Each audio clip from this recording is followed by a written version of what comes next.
3, 2, 1. Estamos grabando.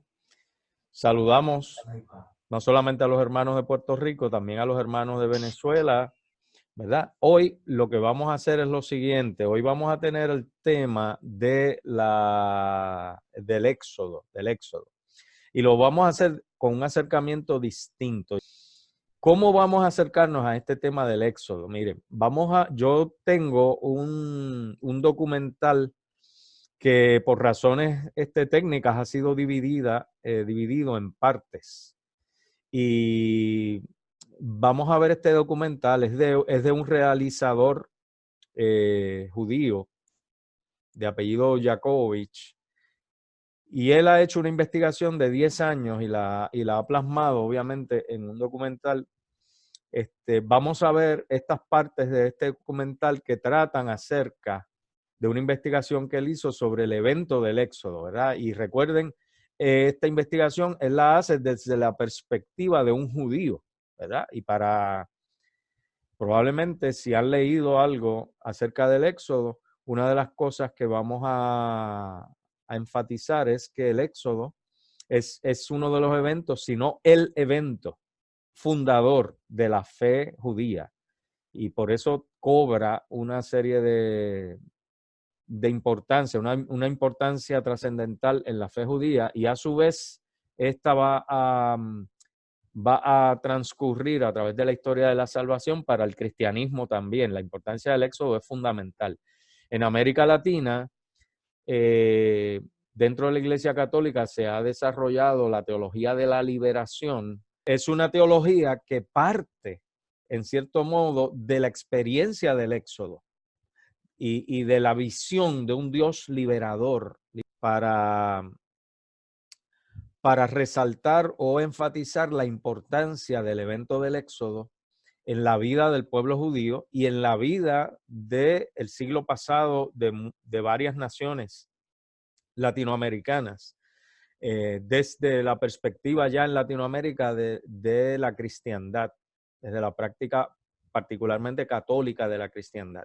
Pero como todas las teologías, no voy a hablar acerca de la teología de la liberación porque ese no es materia de estudio para nosotros, pero sí la menciono porque por el hecho particular de que toma el éxodo del pueblo de Israel, el éxodo de Egipto, del pueblo de Israel, lo toma como punto de partida para el desarrollo de acercamientos teológicos acerca de Dios y del pueblo, ¿verdad? Cómo debería interactuar el pueblo, Dios, en su experiencia de vida y en su realidad cotidiana y social. ¿Okay? Así que esta es una teología que fue desarrollada décadas atrás, en el siglo XX, y vuelvo y digo, es un ejemplo no solo para el pueblo judío, sino también de cómo la cristiandad o algunas manifestaciones de la cristiandad han adoptado el evento del Éxodo como un evento fundador también, o un evento de referencia, un referente para poder desarrollar y tratar de hacer conexiones bíblicas, teológicas, bíblicas y de fe con la realidad humana y social que ha estado viviendo en algún momento de la historia ciertos países de Latinoamérica, ¿verdad? Y esto ha sido una teología que se ha criticado mucho, que ha tenido como todo sus vertientes, quizás alguien pudiera decir sus extremos también, pero que también ha sido formada a la luz del derramamiento de la sangre de estos teólogos que la han desarrollado, ¿verdad? Y algunos de ellos han muerto por causa de sus posturas públicas. Así que volvemos. Vamos a mirar el Éxodo desde una perspectiva de la importancia que tiene para el pueblo de Israel, y luego yo quiero plantearles un cuestionamiento. Los hermanos de Puerto Rico tendremos la oportunidad de reaccionar. Los de Venezuela me gustaría que igualmente lo hicieran en sus grupos de trabajo, con sus coordinadores o con los líderes que les acompañen. Pero eso lo vamos a dejar para el final de esta parte. Así que vamos ahora a ver estos documentales, les dije que están divididos en partes para que no sea tan pesada la grabación y la transmisión, y tan pesada en términos, ¿verdad?, de tecnológicos. Y así que según vaya acabando alguno que otro, yo voy a ir iniciando el próximo y así sucesivamente. Así que pueden sacar las palomitas de maíz o el popcorn.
El Éxodo.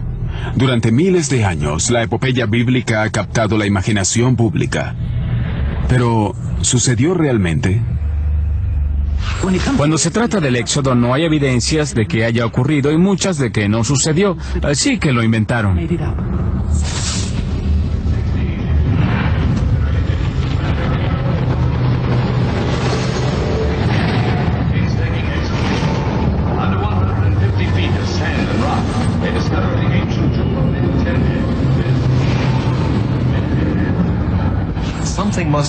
Algo sucedió. No puedo explicar qué, pero lo que fuera moldeó la identidad de Israel y por lo tanto no puedo calificarlo de fábula.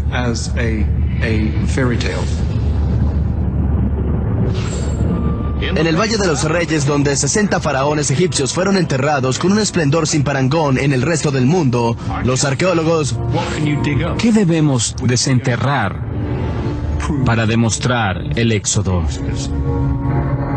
¿Qué hay que encontrar a fin de probar el Éxodo? La historia del Éxodo es de capital importancia para el cristianismo, el judaísmo y el islamismo. Por miles de años los creyentes lo han considerado un hecho histórico, pero en las últimas décadas varios académicos han dicho que la historia es una fábula. Soy James Cameron y conozco a un cineasta que hace 10 años emprendió una misión para responder a una pregunta muy antigua.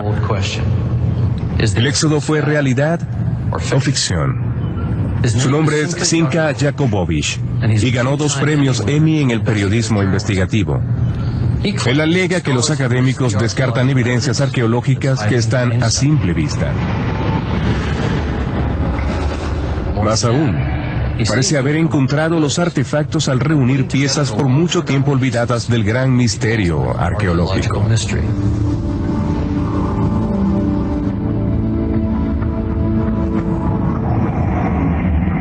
¿Cómo lo hacemos? Contactando a expertos de varias disciplinas que rara vez o nunca hablan entre sí. Ninguno de ellos suscribe totalmente nuestra versión de la historia, pero muchos poseen piezas clave del rompecabezas, y lo que surge sorprende incluso a los más escépticos. Pero antes de mostrarles las evidencias, comencemos la historia desde el principio.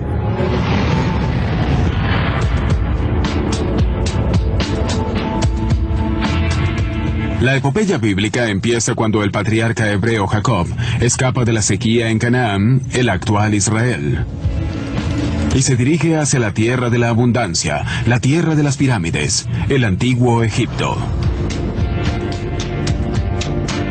Allí, la tribu de Jacob, los futuros israelitas, prosperan en su nuevo ambiente.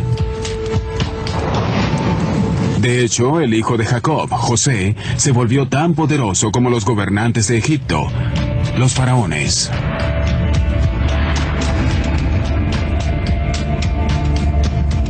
Sin embargo, a la muerte de José, su pueblo es esclavizado por los egipcios.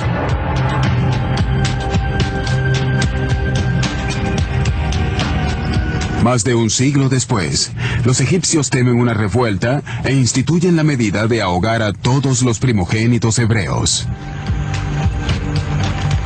En esa época, nació el tataranieto de Jacob. Para evitar su muerte, el bebé fue puesto en un canasto y escondido en la ribera del río, donde lo encontró la hija del faraón.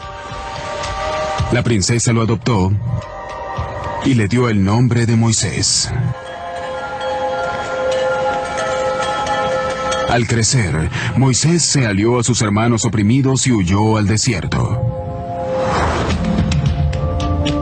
60 años después, regresó para decirle al faraón: permite que mi gente se marche. 10 veces el faraón respondió negativamente a su petición, y 10 veces Dios mandó sobre Egipto plagas catastróficas. La última de ellas mató a todos los primogénitos egipcios. Finalmente, el faraón dejó que los israelitas se marchasen, pero luego cambió de parecer y persiguió a Moisés y a sus seguidores hasta la orilla del mar. Parecía que los israelitas estaban atrapados, cuando sucedió algo imposible. El mar se dividió y los israelitas cruzaron a la otra orilla. Moisés condujo a sus seguidores al monte Sinaí, donde recibieron los 10 mandamientos, las leyes que llevarían consigo a la tierra prometida. Muchos académicos consideran que se trata de un mito, y aunque la evidencia salta a la vista, la ignoran. El ejemplo más fehaciente de ello ocurrió en 1947, cuando el arqueólogo Henri Chevier encontró partes de un monumento pétreo roto o estela, que data de la época de un faraón llamado Amosis, en torno al año 1500 antes de la Era Común o AEC. Es increíble que la estela de Amosis esté cubierta de inscripciones jeroglíficas que parecen relatar la epopeya bíblica. Hoy yace abandonada en el sótano del Museo de El Cairo, y todos nuestros intentos por acceder a ella fueron infructuosos. Así que, utilizando la cincuentenaria descripción de Chevier, reconstruimos la estela y le pedimos a un renombrado egiptólogo que nos hablara de ella. La estela es muy interesante. Data del reinado de Amosis y narra una enorme catástrofe sucedida en Egipto. No sabemos a ciencia cierta de qué se trató, pero hubo lluvia, truenos y relámpagos. Una tormenta así rara vez ocurre en el noreste de África, porque es una zona árida. Me resulta peculiar que la tradición bíblica preserve el recuerdo de plagas, ya que éstas implican cataclismos climáticos. Y justo en esa época tenemos esta curiosa estela. Esta curiosa estela pudiera ser clave al enigma del Éxodo. Examinémosla con cuidado. La Biblia dice que para la época del Éxodo hubo una gran tormenta. La estela de Amosis también menciona una gran tormenta. La Biblia dice que las tinieblas envolvieron a Egipto. La estela dice que Egipto se sumió en las sombras.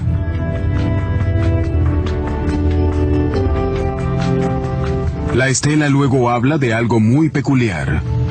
Aunque los egipcios veneraban a varios dioses, en la estela está escrito que la tormenta y la oscuridad ocurrieron cuando Dios, en singular, manifestó su poder.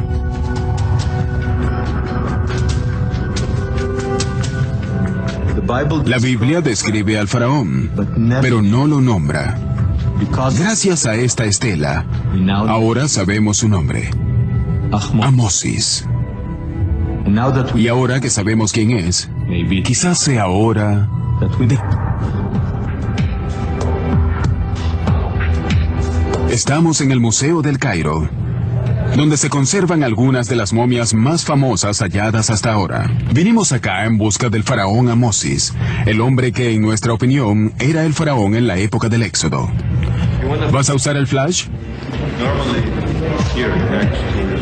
Al principio, no pudimos ubicarlo, pero encontramos a su padre, Sequenenre Tao II. Si estamos en lo cierto, él fue uno de los faraones que oprimió a los israelitas.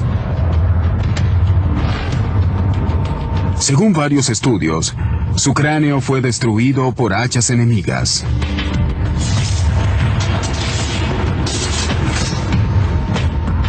Quizás hayan sido los israelitas quienes golpearon su momia al emprender el éxodo. Continuamos nuestra búsqueda de Amosis. Fue difícil ubicarlo porque lo habían archivado mal.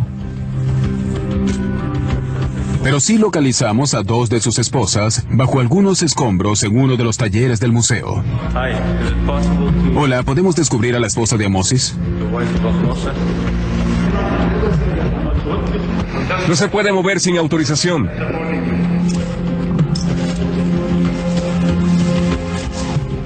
Según nuestros cálculos, esta urna de vidrio algo descuidada contiene la momia de una mujer cuyo esposo se enfrentó a Moisés y no abrió su corazón a las palabras de Dios. Por fin ubicamos al faraón Amosis. He aquí al hombre que enfrentó a Moisés.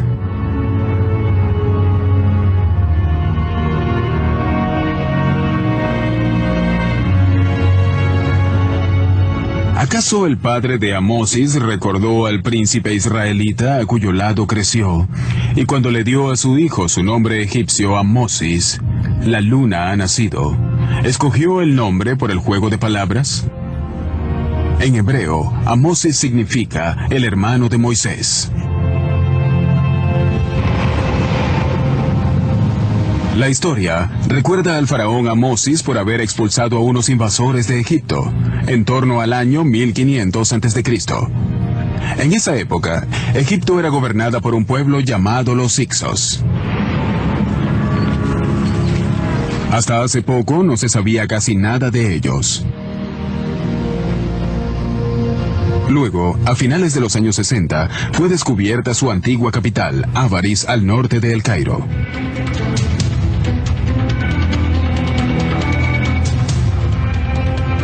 No se le ha permitido a nadie filmar en Avaris. Para llegar allí, solicitamos la cooperación de las autoridades egipcias, a quienes les preocupa que, en el volátil Medio Oriente, el hallazgo de objetos bíblicos pudiera reforzar de algún modo las pretensiones de Israel sobre el área. Como consecuencia, el éxodo es un tema delicado en Egipto. Por eso no mencionamos a Moisés y enfatizamos que estábamos interesados en el faraón Amosis y en los Hicsos que él expulsó de Egipto. Tras meses de negociaciones, al fin nos dan permiso para filmar en Avaris.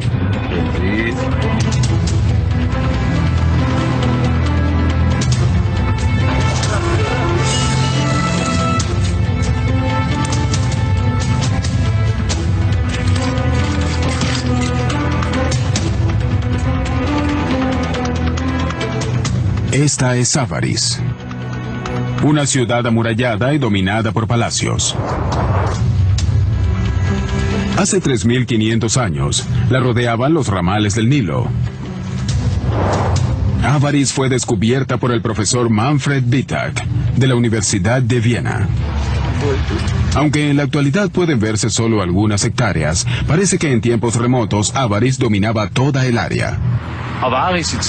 Avaris era mucho más grande, cubría 250 hectáreas, así que se extendía desde aquí hasta casi 2 kilómetros hacia el este y quizás 1 kilómetro hacia el sur. En la época de los Hicsos, esta era una de las principales residencias de los faraones egipcios. La historia egipcia relata que los Hicsos, que gobernaban la poderosa Avaris, eran semitas, como los israelitas, y que la abandonaron en un éxodo masivo, conocido como la expulsión de los Hicsos. En la Biblia aparece la historia de los semitas que abandonan Egipto dirigiéndose hacia el este. Al mismo tiempo, independiente de la Biblia, tenemos la historia de los Hicsos expulsados de Egipto. Creo definitivamente que ambas están relacionadas y describen el mismo acontecimiento desde dos puntos de vista totalmente diferentes.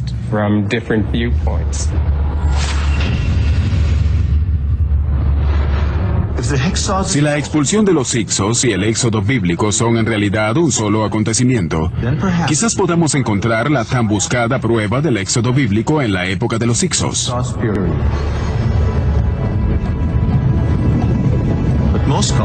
Pero numerosos expertos dicen que estos y los israelitas no se pueden equiparar, porque los Hyksos abandonaron Egipto cientos de años antes de que naciera Moisés.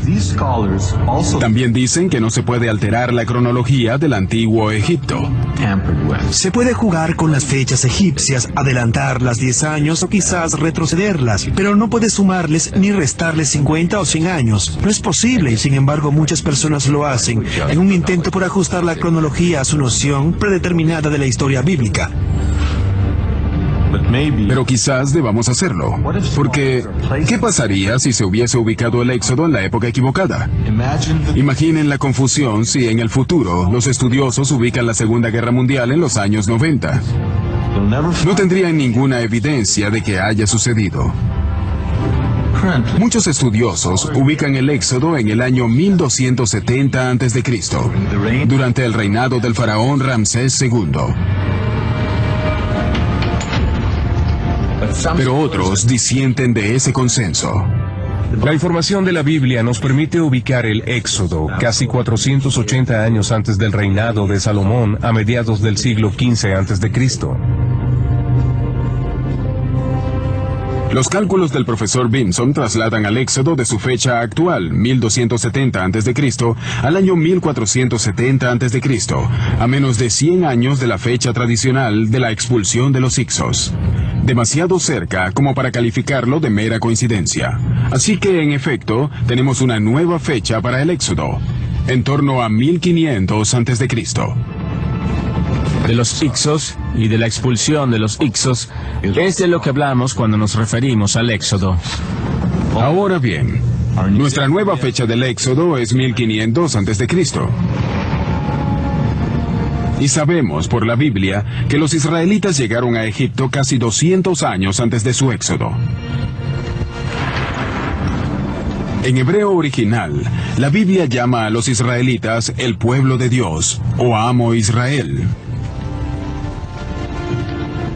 Si nuestras fechas son correctas, debemos encontrar pruebas contundentes de la llegada de este amo en torno a 1700 a.C.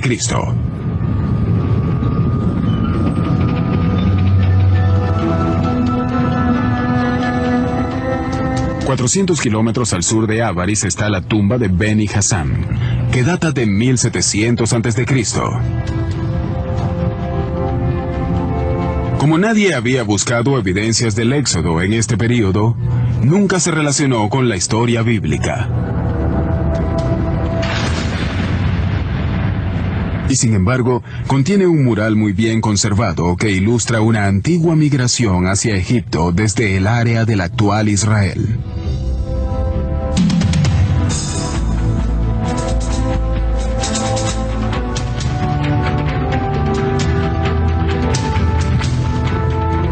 Como en la Biblia, las escenas muestran semitas grabados, montados en burros y transportando a sus familias y pertenencias hacia Egipto.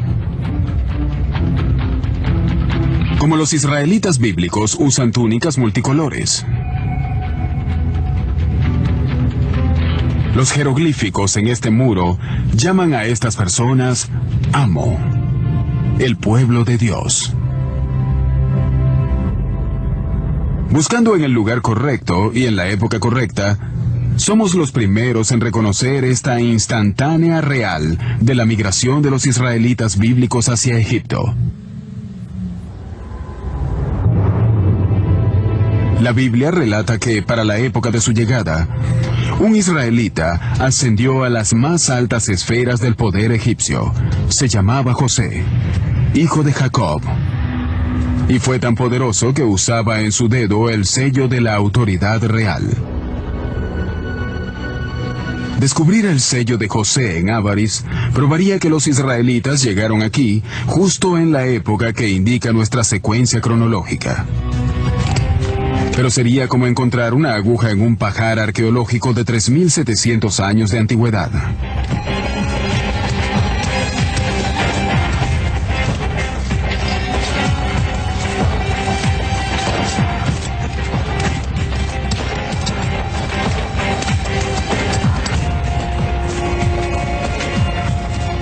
Por increíble que parezca, se halló precisamente en la capa arqueológica que esperábamos. El profesor Manfred Wittak halló nada más y nada menos que los 9 sellos usados por los funcionarios de la corte de José. Inscrito en ellos aparece el nombre hebreo Jacob, el padre de José. Es extraño que encontrásemos 9 sellos con la inscripción Yaakov que es un nombre bíblico. Por cierto, el original quizás estuviera montado sobre un anillo. Este es otro acertijo. ¿Es realmente un acertijo? No, si usamos nuestra cronología. Es el único caso en que un nombre hebreo aparece en un sello real egipcio y conecta directamente a Avaris con la Biblia. Pero el profesor Wittak evita inmiscuirse con la cronología bíblica. Está bajo la constante vigilancia de las autoridades egipcias, quienes han impedido el paso del público a Avaris.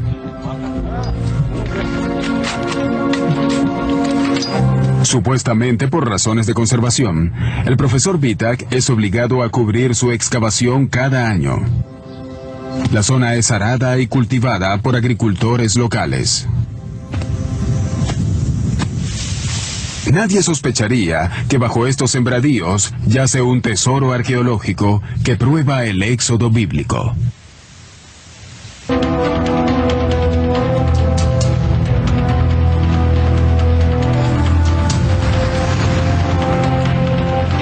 Tras hallar evidencias contundentes de la llegada de los israelitas a Egipto y su ascenso al poder, vamos en busca de pruebas arqueológicas de su caída y de la esclavitud que causó el éxodo.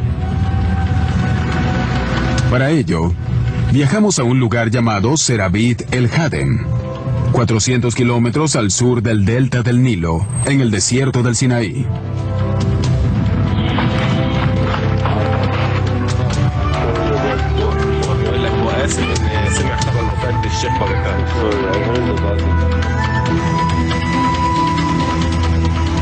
Por miles de años, los egipcios extrajeron turquesas de aquí.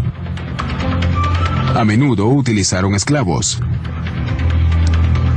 Las viejas minas de turquesa están lejos de la ruta turística. Y los únicos que conocen cómo llegar a ellas son los beduinos, quienes viven al pie de las minas. Una vez oí que los beduinos hacen como el profeta Musa. Saben cuáles piedras contienen agua y las abren, ¿es cierto? Llegamos, presentamos nuestros respetos al jeque local y contratamos a uno de sus hijos como guía. Bien, vamos.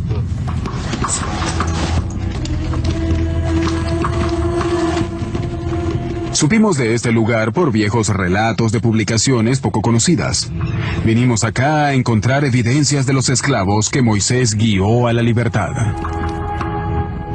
Pero aunque hallemos pruebas de su presencia, ¿cómo estar seguros de que eran israelitas? La Biblia nos brinda 2 claves. Primero, los seguidores de Moisés no usaban jeroglíficos como los egipcios.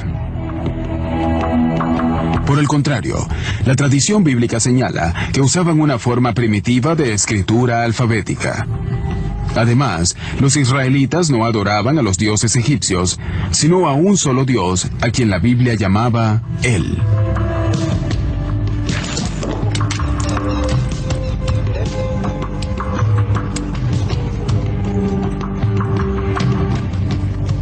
Para respaldar nuestra línea temporal bíblica, esperamos hallar inscripciones alfabéticas labradas por esclavos hace 3.500 años. Y como soñar no cuesta nada, estas mencionarían la palabra bíblica Él.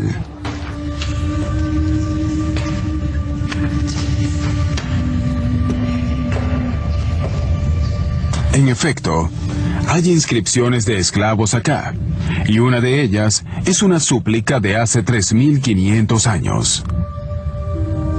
Él, sálvame. Es la escritura de un esclavo que trabajó en esta mina. Aún pueden verse las marcas del cincel utilizado en los trabajos forzados que el autor de esta inscripción debía hacer. Él escribió su súplica a Dios: ayúdame, no te olvides de mí, aquí donde trabajaba, dormía y tal vez muriera. Esto representa un momento increíble en la historia de la humanidad. No es solo la primera inscripción con el nombre de Dios, Él, sino que también es la inscripción alfabética más antigua o la segunda más antigua. Es la base del hebreo, arameo, griego, latín, inglés, árabe. Todos se basan en esta escritura.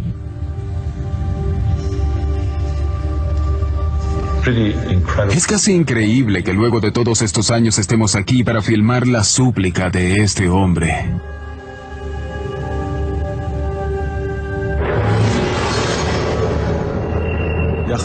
La estela de Amosis, los murales de la tumba de Beni Hassan, el sello real de José y las inscripciones de los esclavos israelitas señalan aproximadamente el año 1500 a.C.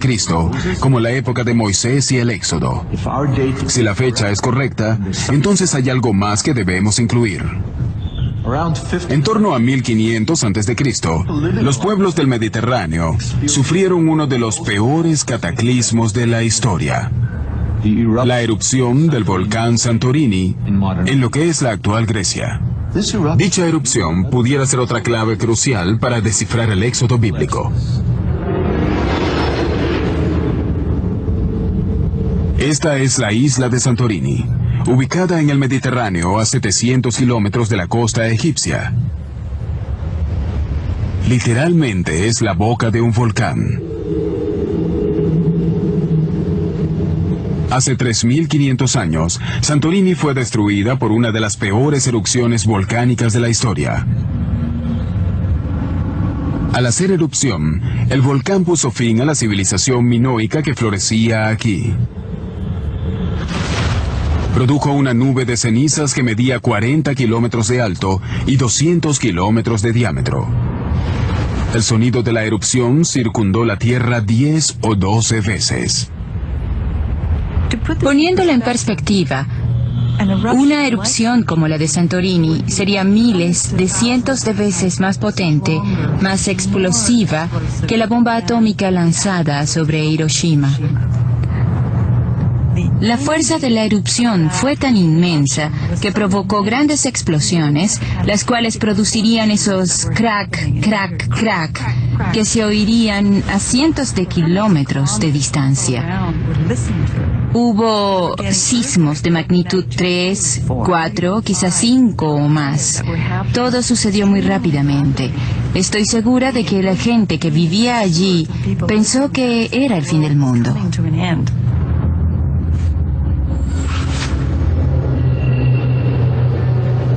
Por lo que quizás los cataclismos descritos en la Biblia, tales como las plagas, las tinieblas y la división del mar, se relacionaban con la erupción en Santorini. Pero como todo lo vinculado al Éxodo, ubicar la erupción del volcán en 1500 a.C. causa controversias. Mucho se ha discutido sobre las fechas de Santorini. Vulcanólogos y geólogos datan la erupción en torno a 1600 a.C. Los arqueólogos tienden a fecharla en 1500 a.C.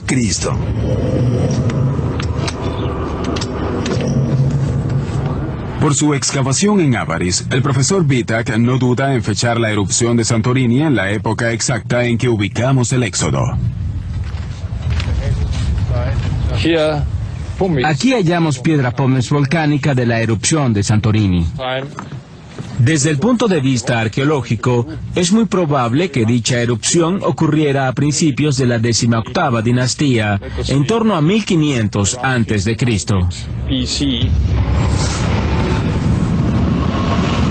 La máquina cronológica de Jacobovich sincronizó al faraón Amosis, la expulsión de los Ixos, el éxodo y la erupción de Santorini. Parece que el código del Éxodo por fin fue descifrado. Si Jakubowicz está en lo cierto, ahora podemos explicar aspectos científicos de la historia bíblica.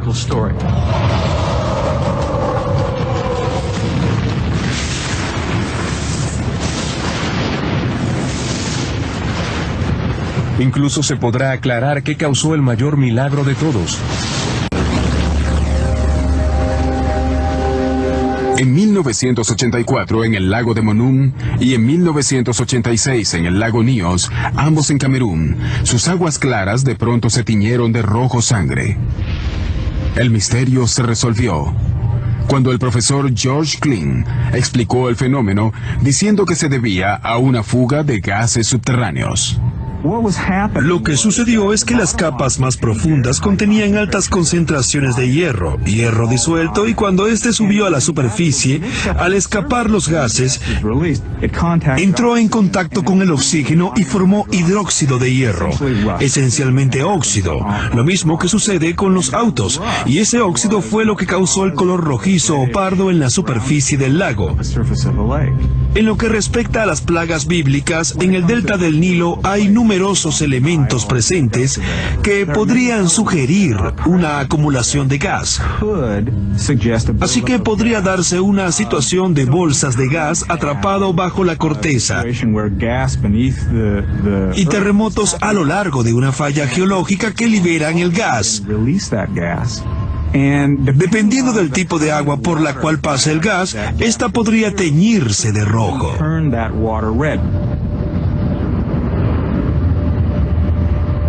Si las aguas del Nilo se volvieron sanguinolentas debido a una fuga de gas, entonces se habría iniciado la cadena de acontecimientos descrita en la Biblia. Lo primero que ocurre en circunstancias así es que el agua se queda sin oxígeno y todos los seres que viven en ella mueren. Los peces flotan en las aguas contaminadas, pudriéndose al sol. Lo único que no muere son las ranas, porque a diferencia de los peces, escapan saltando. Según sabemos, la segunda plaga bíblica fue una invasión de ranas.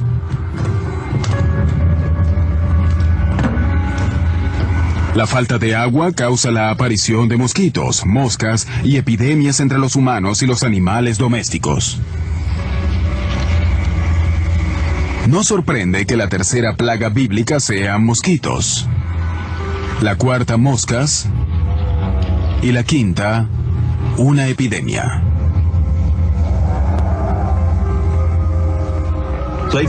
La sexta plaga es salpullido y úlceras en hombres y animales. ¿Puede una fuga de gas causada por un terremoto explicar este brote? Regresemos al desastre de 1986 en el lago Níos en Camerún.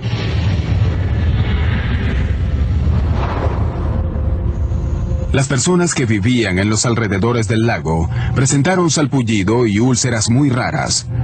Resulta que el dióxido de carbono mezclado con el aire los sumió en una especie de coma, lo cual redujo la circulación epitelial y causó úlceras similares a las descritas en la Biblia como la sexta plaga.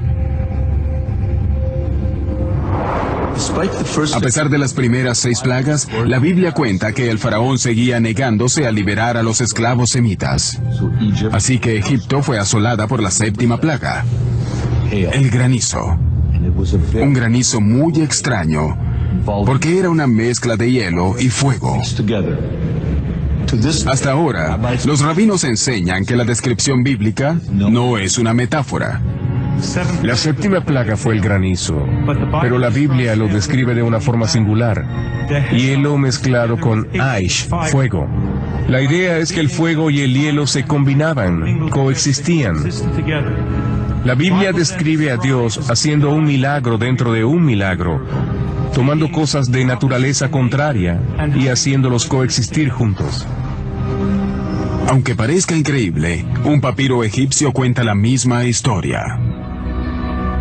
Es el papiro de Ipuwer y data, según varios especialistas, de la época de los Hyksos. El papiro de Ipuwer dice específicamente que Egipto fue azotado por un granizo extraño en el que se mezclaban hielo y fuego. Otra pieza del rompecabezas que encaja. Parece claro que los textos bíblicos y egipcios describen algo que los científicos llaman lápila acrecional o granizo volcánico, que podía provenir solo de la erupción del volcán Santorini. Cuando la nube de ceniza sube muy alto en la estratosfera, esencialmente lo que ocurre es que hay humedad en la atmósfera y también mucho vapor de agua en la nube, así que los pequeños fragmentos de ceniza y cristales forman un núcleo muy similar a una piedra de granizo. En otras palabras, Egipto sufrió una lluvia de hielo y fuego, justo como lo describe la Biblia. Pareciera que los sismos y las consiguientes erupciones volcánicas y fugas de gas explican muy bien las primeras 7 plagas y también aclaran la octava. Las langostas. Las langostas migran en enjambres. Puede haber entre 40 y 80 millones de langostas adultas en cada kilómetro cuadrado. El frío disminuye su temperatura corporal y las hace aterrizar en gran número. El granizo volcánico y los trastornos climáticos causados por la erupción de Santorini podrían haber obligado a enormes enjambres de langostas muy comunes en esta zona a aterrizar repentinamente en Egipto. Al amainar la lluvia de granizo y subir la temperatura, las langostas retomaron el vuelo, tal y como cuenta la Biblia. Atrapados por las tormentas sísmicas y sus consecuencias, los egipcios se enfrentarían a la última fase de la erupción de Santorini, o lo que la Biblia llama la novena plaga, las tinieblas.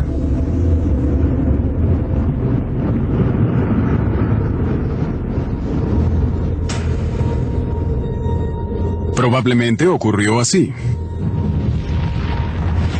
En los meses previos a la erupción, la actividad sísmica en todo el Mediterráneo oriental provocó que la placa africana se deslizara por debajo de la placa europea. El agua de mar se convirtió en vapor, bulló a través del magma. Este a su vez generó presión y selló por algunos puntos débiles de la corteza terrestre, lo que causó pequeñas erupciones hasta provocar una enorme. Esa erupción definitiva generó una nube de ceniza de casi 40 kilómetros de alto y 200 kilómetros de diámetro. Cuando la nube de cenizas llegó al delta del Nilo, sumió a los egipcios en lo que la Biblia llama unas tinieblas tan densas que podían palparse. En cuestión de minutos quedaron sumidos en la oscuridad. La ceniza les caía encima. No podían ver y tampoco respirar bien. El sol desapareció y los dejó a oscuras y sin saber qué sucedería a continuación. El hallazgo de piedra pómez volcánica en Avaris parece probar la llegada de la nube de cenizas a Egipto y explica la descripción bíblica de una larga oscuridad. Como algunos quizás aleguen que la pómez flota y que pudo ser llevada a las costas egipcias por olas y las mareas, conversamos con el profesor Jan Daniel Stanley del Instituto Smithsoniano para que nos hablara sobre un hallazgo suyo: cenizas de Santorini en el delta del Nilo, que pudieron llegar allí solo con la nube de cenizas que sumió a Egipto en las tinieblas bíblicas. Debimos analizar de 10.000 a 20.000 granos para encontrar una partícula de ceniza. Conseguimos un total de 40 partículas. No todas lucen igual y en eso se asemejan a las huellas digitales. La ceniza hallada en el norte y noreste del delta del Nilo son partículas individuales que provienen de Santorini. Sin lugar a dudas, el relato del Éxodo, las descripciones que tenemos en Egipto de este polvo volcánico sobre territorio egipcio y la descripción geológica que nos permite ver, tocar y datar esos residuos en el Nilo, describen la misma erupción volcánica enorme.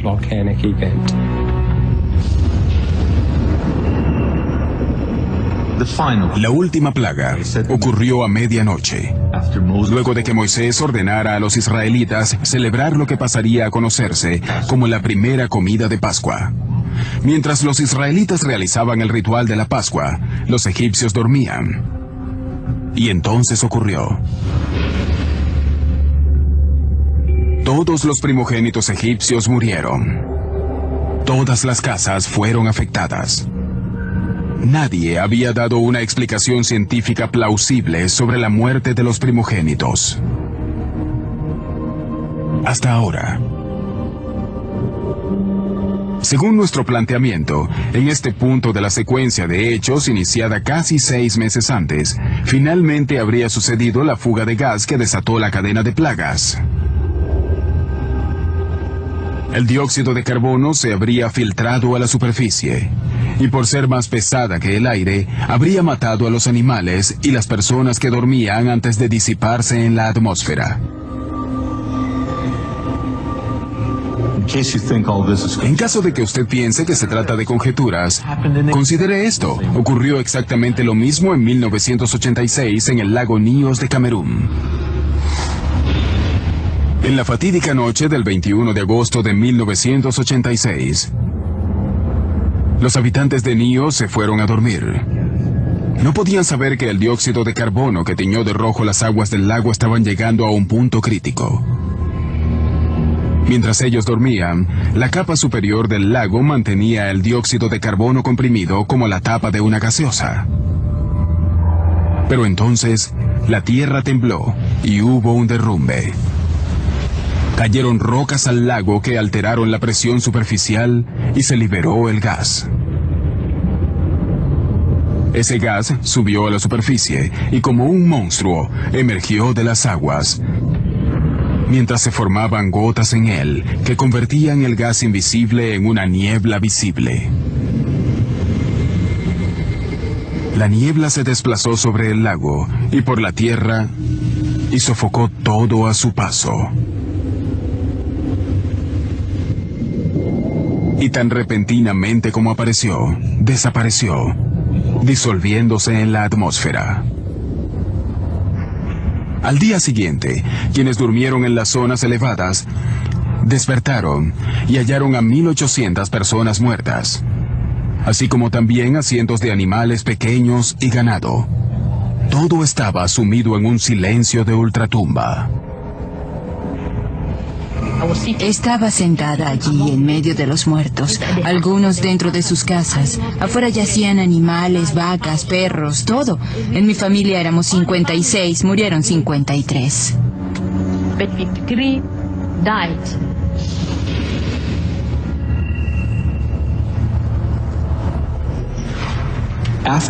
Al morir los primogénitos, el faraón por fin cedió y permitió que Moisés sacara a su pueblo de Egipto.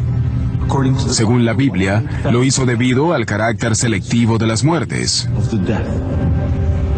por el hecho de que solo los primogénitos murieran. Justo esa selectividad le demostró que Dios había participado. ¿Cómo podemos explicarlo? Los primogénitos egipcios tenían una posición privilegiada. Eran los herederos del trono, propiedades, títulos y demás. Dormían en lechos egipcios muy bajos, mientras sus hermanas y hermanos lo hacían en tejados, cobertizos o carretas. Los israelitas que celebran su primera comida de Pascua no sintieron nada. El gas desplazándose a ras del suelo sofocó a los primogénitos egipcios que dormían en sus lechos. Hallazgos arqueológicos respaldan esta conclusión.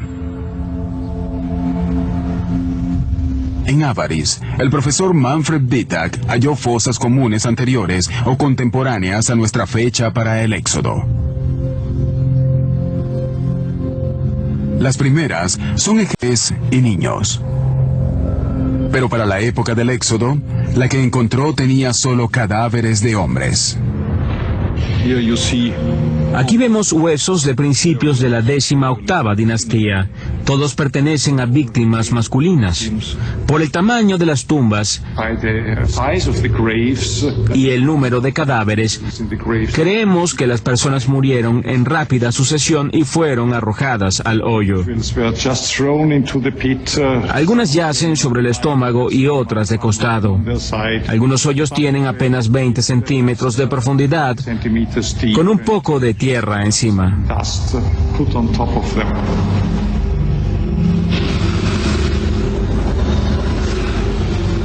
La Biblia dice que el hijo del faraón murió durante la plaga de los primogénitos. Como sostenemos que Amosis es el faraón del Éxodo, debemos probar que el hijo de Amosis murió joven.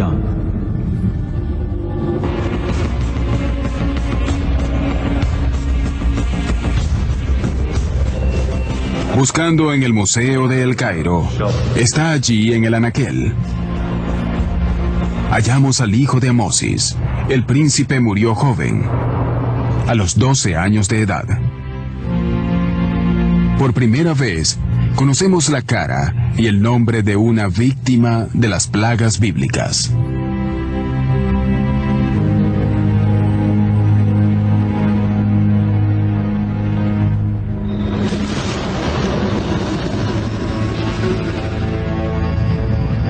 Al parecer, la Biblia, la geología y la arqueología cuentan la misma historia.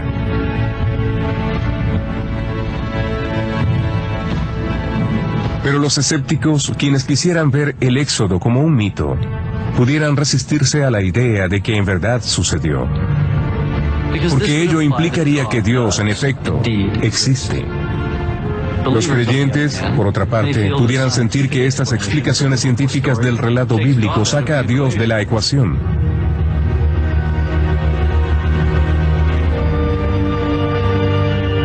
Pero en el libro del Éxodo, Dios no hace a un lado la naturaleza, la manipula.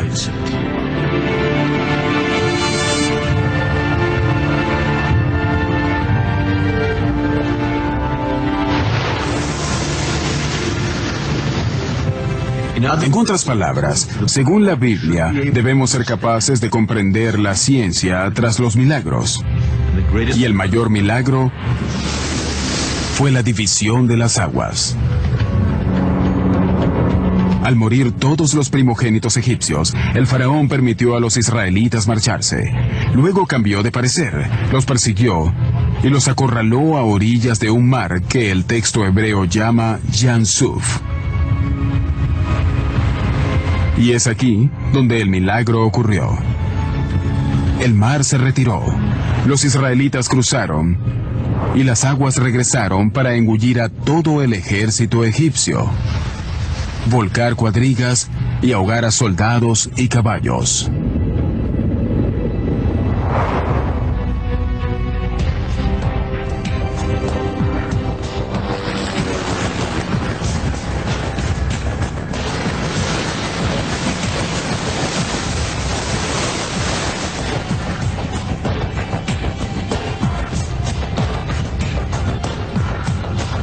Por años, los investigadores han buscado evidencias del milagro de la división de las aguas.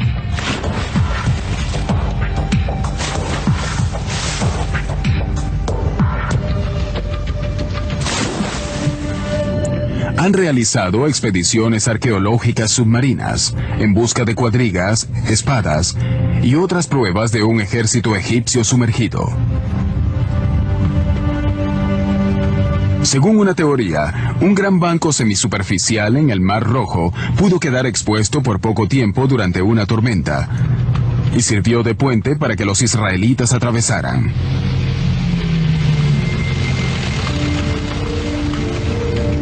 Pero la búsqueda ha sido infructuosa. ¿Y si en vez de sumergirnos en el mar, debemos dirigirnos a un lago?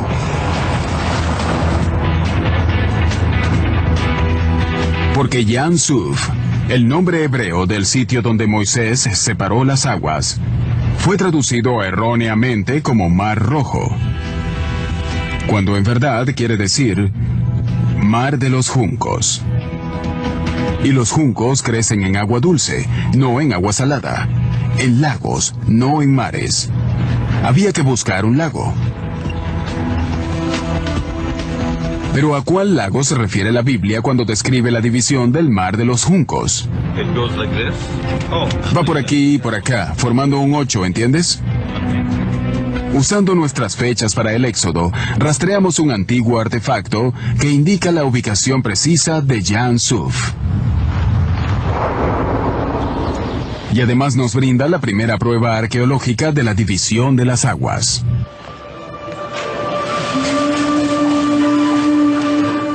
Hallamos una inscripción jeroglífica en un monumento de granito que narra la historia del Éxodo desde la óptica del faraón. La Biblia se refiere a Moisés como rey. En esta piedra se le da el nombre de el príncipe del desierto. La Biblia llama a los israelitas el pueblo de Dios. El granito menciona a los malvados. Y luego, la inscripción corrobora el milagro de la división de las aguas. Cualquiera puede descifrar el símbolo: 3 olas y 2 cuchillos, un mar cortado. El signo de las 3 olas, una sobre otra, por lo general, representaba varios tipos de masas acuáticas. Podía ser el Nilo, una marisma o el mar, pero no era común usar ese signo combinado con 2 cuchillos. El hecho de que esos 2 cuchillos estén a su lado pudiera sugerir que el agua está cortada o dividida. Pudiera ser una alusión a la división de las aguas del Mar Rojo o de los juncos, como en el capítulo 14 del libro del Éxodo.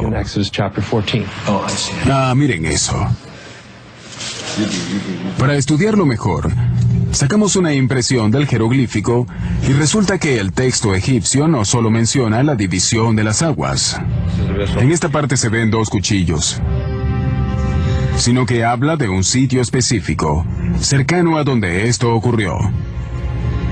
Se trata de Pi Jaroti, y los arqueólogos saben exactamente dónde estaba, lo cual nos permite ubicar Yam Suf, donde indica la Biblia que el mar se dividió. Los israelitas cruzaron a un lugar seguro, y la historia de la humanidad cambió para siempre. Es un antiguo lago que existió hasta 1850, pero desapareció cuando construyeron el canal de Suez. El profesor Manfred Wittak, tras un detallado estudio del área, propuso que los egipcios llamaban a este lago Patufi, tierra de las marismas o mar de las marismas. La palabra tuf, que en egipcio significa juncos, es similar a suf en hebreo, así que Jan Suf, según sugiere, era el nombre de esta masa de agua. Ahora se llama Lago El Balaj. Lago El Balaj significa en hebreo el lago donde Dios devoró.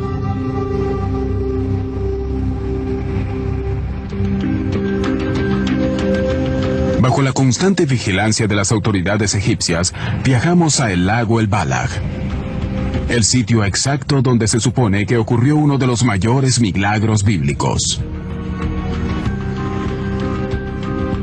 El salitre y los juncos atestiguan el hecho de que alguna vez las aguas saladas del Mediterráneo y las aguas dulces del lago El Balaj se unieron acá. Esto es lo que queda del lago El Balaj: marismas salitrosas y juncos. Toda la zona era un gran lago o un mar. Pero debido al canal de Suez, actualmente uno puede caminar o pasar en auto por el mar de los juncos. Uno de los problemas hoy en día es que la gente saca un mapa e intenta hallar dónde estaban esos lugares de los cuales habla la Biblia. Pero no se puede usar un mapa moderno, sino uno de hace 3000 años. Así que estamos trabajando en eso, tomando imágenes satelitales en las cuales podamos ver las depresiones de lagos antiguos y comprender cómo lucía el delta noreste de Egipto hace 3500 años atrás.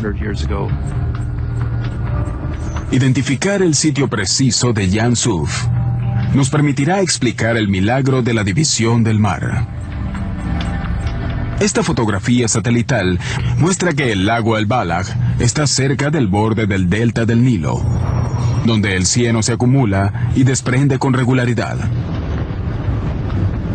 Cuando el faraón persiguió a los israelitas hasta las orillas del lago El Balag, la intensa actividad sísmica que causó las 10 plagas y la erupción en Santorini habría provocado que el delta se deslizara hacia el Mediterráneo oriental. Mientras millones de toneladas de tierra se precipitaban, el borde de la placa africana, libre del peso,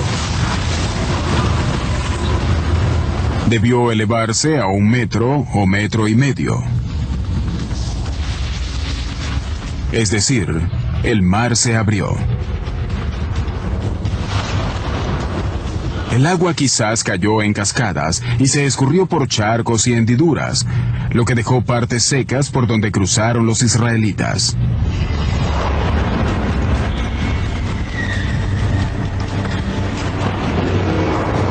En este momento, réplicas del terremoto u otro derrumbe del delta habrían causado un tsunami que se estrelló contra la costa.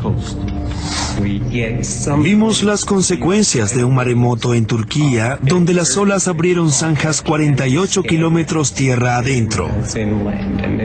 Para hacer eso en la orilla, las olas debieron tener la mitad de la altura del edificio Empire State. Y esa es exactamente la descripción que tenemos en la Biblia.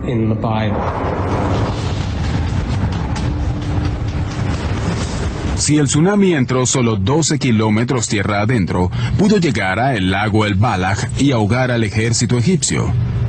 Para entonces, según la Biblia, los israelitas estaban fuera del alcance de las olas.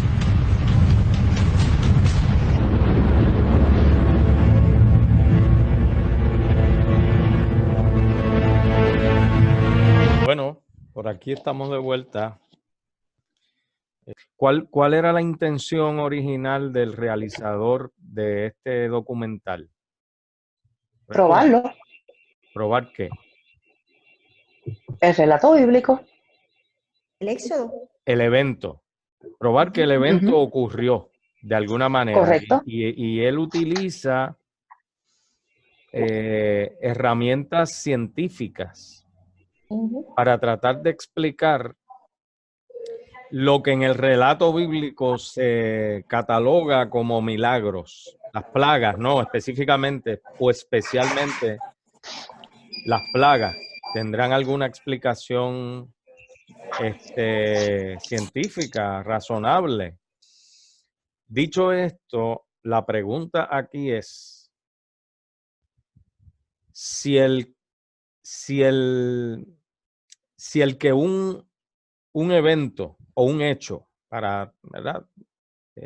Hablar de cosas un poco más específicas, si un hecho tiene una explicación,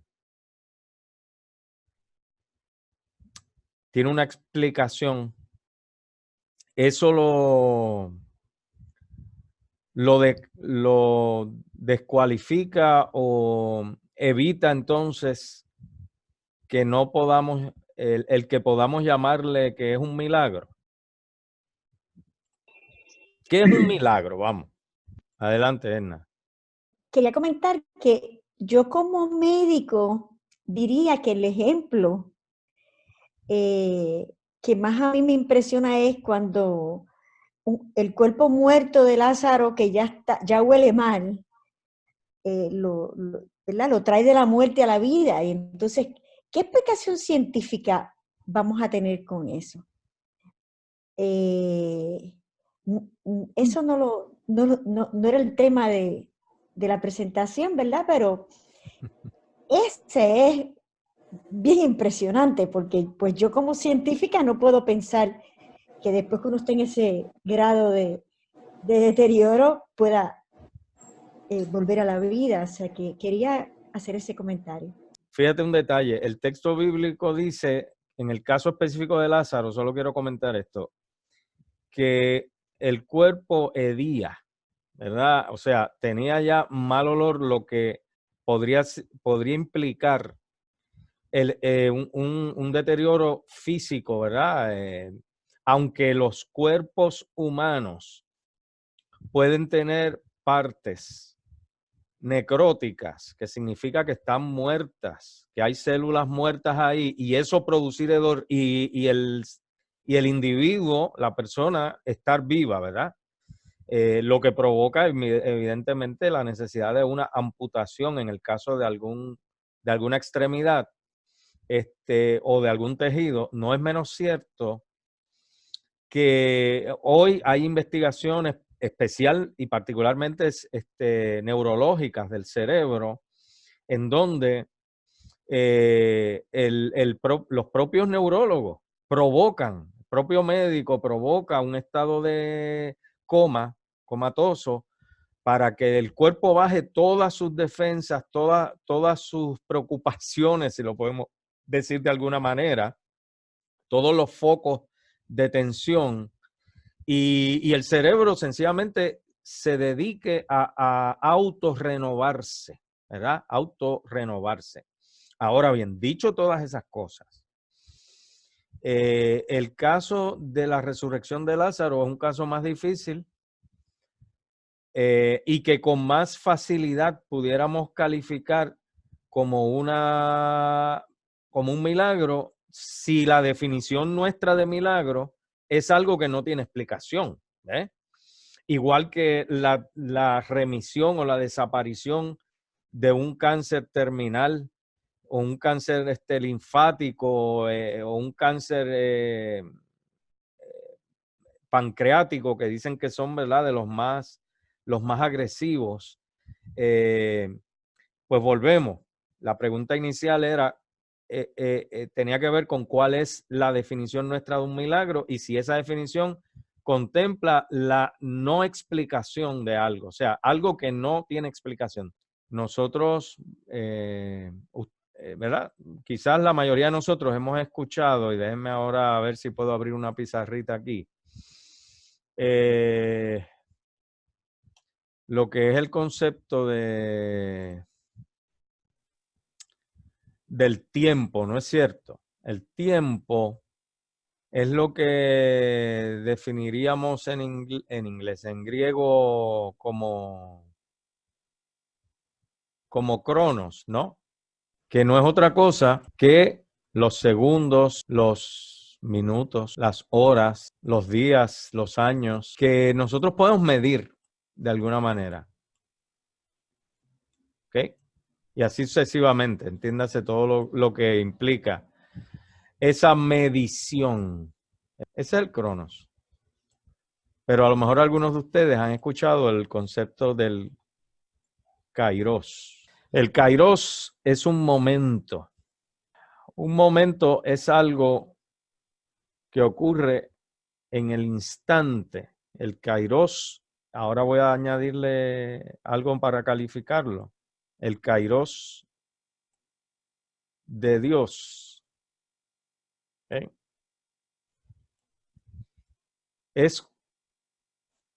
El crono sería el 5 de octubre de 2019, es una fecha. A las 11:45 de la mañana es una hora, ¿verdad? Y a los 52 segundos, a los 52 segundos de esa hora, pues es medible. Ese sería el cronos. Pero cuando hablamos del kairos de Dios, hablamos del momento. Déjenme explicarle o compartirles más bien, no explicarle. Mi papá fue paciente de la condición de ALS, Amyotrophic Lateral Sclerosis. En muchos lugares le dicen el mal de Lou Gehrig.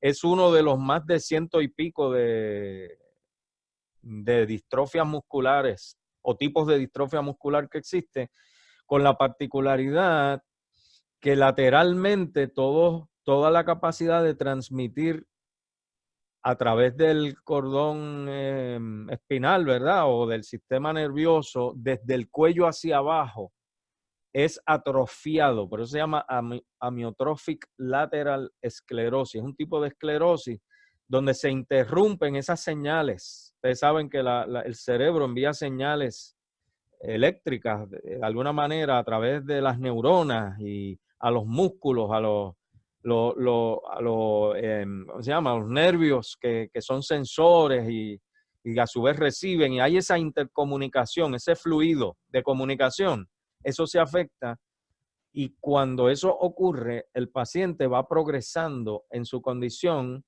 y los síntomas van a llevar a no poder responder a un mandato del cerebro en su fase motora. Y eso va a seguir progresando hasta que puede llegar al momento en que la caja pulmonar o todo lo que mueve los pulmones deja de funcionar y la persona pierde la capacidad de movilizarse, podría perder la capacidad de hablar, podría perder la capacidad de respirar, y ahí ya estamos en un punto crítico, porque entonces la única manera de mantener viva a la persona es a través de un sistema un pulmón artificial, no, una máquina que te hace respirar, que te provoca es que el aire entre a tus pulmones para que puedas respirar. Pero al no poder tragar, no puedes tampoco alimentarte, por lo tanto hay que poner un sistema parenteral o de alimentación a través de un tubo. Podría ser al inicio nasogástrico, pero como es algo permanente que no tiene vuelta atrás, pues la práctica generalizada es que te operan para ponerte una válvula ahí, un acceso a tu estómago, y te alimentan por un tubo como una especie de suero, pero directo a tu estómago con alimento líquido y algunas cosas de esa forma. Mi papá fue paciente de esa condición. Y yo nunca, cristiano, él era cristiano también, él era creyente, un líder en su iglesia local, cantaba en el coro, él dirigía devociones, era miembro del cuerpo de diáconos y así por el estilo, dirigía cultos, ¿no? Liturgias. Y yo nunca me planteé darle gracias a Dios por respirar. Yo nunca le di gracias a Dios porque yo podía respirar, como estoy haciéndolo ahora mismo, hasta el momento en que mi papá necesitó una máquina para poder respirar. Así que, ¿qué pasa cuando ocurren circunstancias en la vida nuestra que muy bien pudiéramos explicar y pudieran tener una explicación científica, sociológica, política, religiosa, vamos, pero que ocurren precisamente en el instante en que van a marcar una diferencia? Si ese hecho ocurre, si esa experiencia se da, se materializa en otro momento distinto, no tendría el resultado o los efectos que de alguna manera tendría o tuvo al ocurrir en el momento específico que ocurrió. Entonces a mí me parece que de la misma manera que para alguien de la antigüedad que desconozca lo que es la energía eléctrica y lo que es la reacción química de un gas o de calentar un filamento, y que a su vez eso produce, o de energizar un dispositivo electrónico que se le conoce como un diodo emisor de luz, un LED, y que eso a su vez emite luz, produce luz, ilumina, con simplemente activar un interruptor. Para ese miembro de la comunidad de la antigüedad, eso constituiría, por no tener una explicación lógica y razonable para él, un milagro.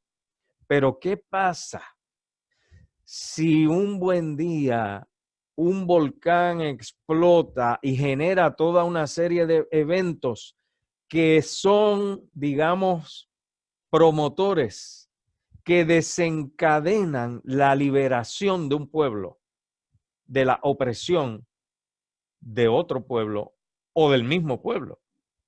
Un detalle interesante, miren esto. Algunos han dicho que la historia se recibirá, se transmitirá dependiendo de quién la escriba, de quién la comunique. Y miren qué interesante que este realizador de apellido Yakovovich afirma que hay dos historias de pueblos que salieron del entorno egipcio, ¿verdad? de Egipto, que salieron de Egipto y que de alguna manera una de esas historias escrita o registrada por el pueblo egipcio dice que un faraón expulsó a esa gente de ese lugar. Mientras que la historia que registra el texto bíblico y la tradición hebrea es que Dios obligó a ese faraón a que dejara libre, dejara salir a su pueblo. ¿Ok? Evidentemente, el texto habla de los Hyksos, de un pueblo que vivió y muestra algunas evidencias de la existencia de ese pueblo y de lo que ese pueblo significó, ¿verdad? Está planteando la existencia de un pueblo que tuvo unos niveles de poder político, ¿verdad? De poder político en ese lugar. Y eso obviamente en estos días y en aquellos también, quien tiene el poder político tiene el poder económico probablemente, ¿no? Vean cómo hay lo que posiblemente sea una misma historia contada de dos perspectivas diferentes. Vuelvo al milagro. ¿Qué tal si cosas pequeñas con una maravillosa explicación científica o social o política son milagros que continuamente están ocurriendo alrededor nuestro? Miren, hoy día el ser humano, el hombre, ha logrado descifrar lo que necesita para generar la vida. Hablando específicamente de clonar, la palabra clonar. Hoy eso se ha descubierto y yo no dudaría que en algún país del mundo ya hayan clonado seres humanos. Pero fíjate, ¿a partir de qué? Una cosa es manipular y otra cosa es crear. Así que todavía el ser humano no ha podido de alguna forma crear la vida.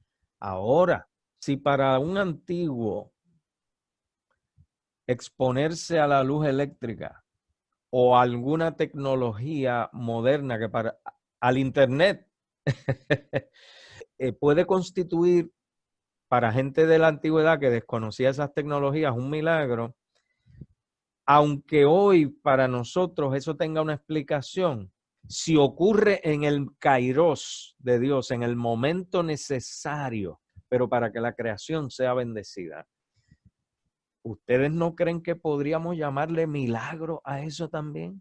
Y que aunque las 10 plagas de Egipto tengan una perfecta explicación científica, como aparenta ser, según la perspectiva y la opinión de estos realizadores, no dejan de constituirse en un milagro porque desencadenan otro asunto, otro evento que podríamos catalogar o considerar que está en la voluntad de Dios, que es lo que Dios quiere que ocurriera.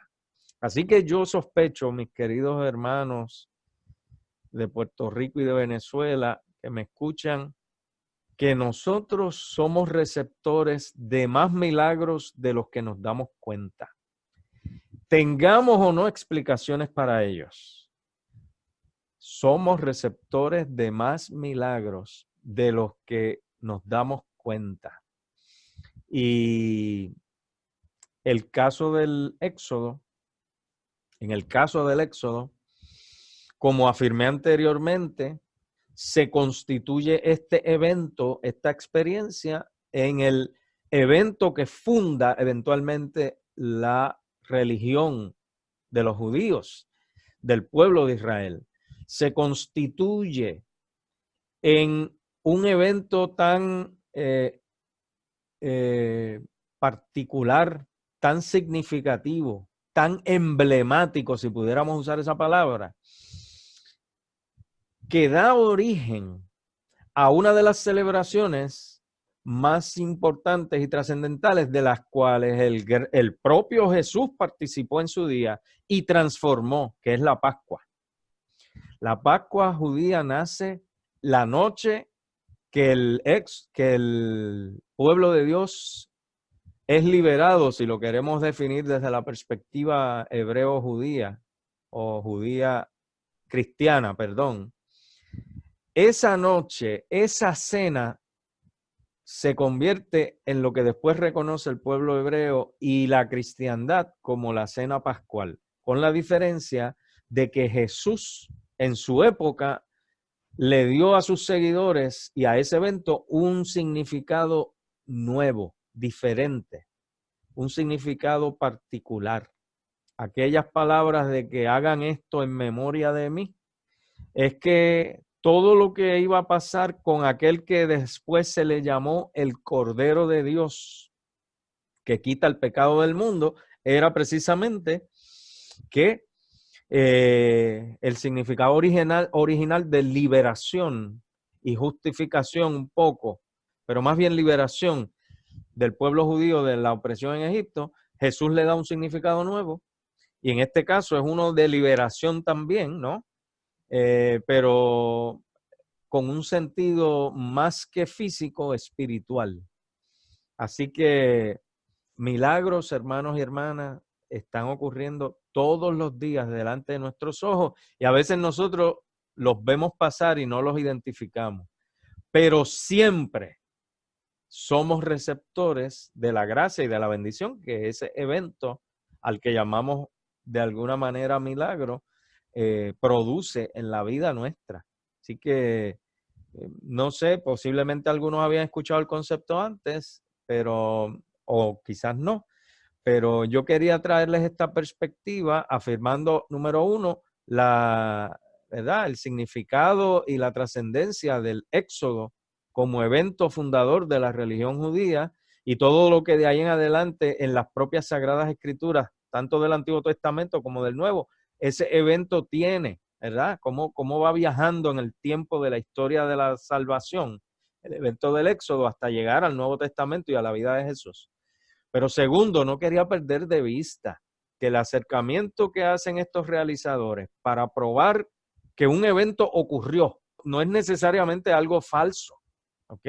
No es necesariamente algo falso. A lo que me refería es lo que mucha gente da por una mentira, como es todas las cosas que ocurrieron en el evento del Éxodo. Este realizador judío parece encontrar la evidencia científica e histórica de que ese evento sí ocurrió. ¿Ok?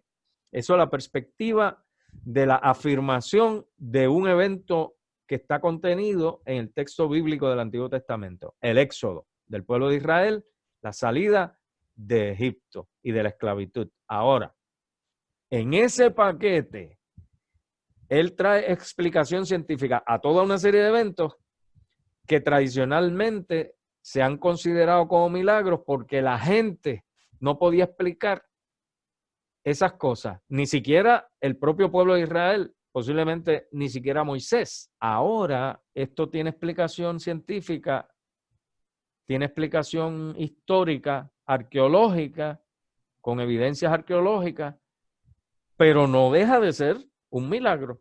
Sigue siéndolo por el concepto del momento de Dios, del kairos, porque ocurrió en el momento justo que debía ocurrir. Y acuérdese de esto, recuerde esto, Dios no llega ni más temprano ni más tarde de lo que es necesario llegar. Él llega en su momento. Antes es muy temprano y después sería muy tarde. El kairos de Dios será siempre el momento perfecto para que la voluntad de Dios se pueda ejecutar. Está de nosotros el permitir o el reconocer que ese evento es un milagro. Bueno, vamos de alguna manera culminando esta parte. A los hermanos que están en Venezuela, Espero que puedan recibir esta presentación y que puedan los videos de alguna manera disfrutarlos adecuadamente, ¿no? Y comprender, al menos, ¿verdad? Que sea el mensaje se pueda comprender el contenido de los videos y yo les invito a que hagan esa misma reflexión y que identifiquen si ustedes creen que han habido milagros en sus vidas y que no tienen que ver con que tengan o no una explicación. Hay cosas que no tienen explicación. Hay preguntas a las que nosotros, en lo personal, no tenemos respuesta. Pero lo que no podamos responder o explicar, no, por ejemplo, no evita el que consideremos o afirmemos que existe. ¿Okay?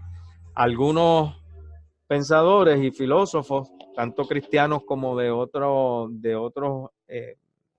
otras creencias, han afirmado que el solo hecho de que usted se cuestione, el famoso argumento ontológico, que usted se cuestione un asunto, ya de por sí existe la preocupación, existe la posibilidad de la existencia de ese hecho. Y es como yo le digo a algunos, ¿verdad? Que me preguntan, me dicen, pero ¿cómo yo sé que yo puedo creer en Dios o no? Y yo le digo, bueno, pues si yo te presento una naranja o una china, como le decimos en Puerto Rico, una naranja dulce, y te pregunto si es dulce o si es amarga o es agria, no hay manera que tú me puedas contestar que es dulce o que es amarga si no la pruebas primero. Y de alguna manera la experiencia con Dios es de esa forma. O sea, nosotros podríamos hablar de lo que es o lo que no es Dios, pero no tendríamos el fundamento para afirmarlo si antes no hemos tenido una experiencia, no lo hemos probado. No sabemos, ¿verdad? No tenemos el solo conocimiento, no te hace un experto, ¿verdad? A veces esa es la crítica que hacen a algunos académicos, ¿no?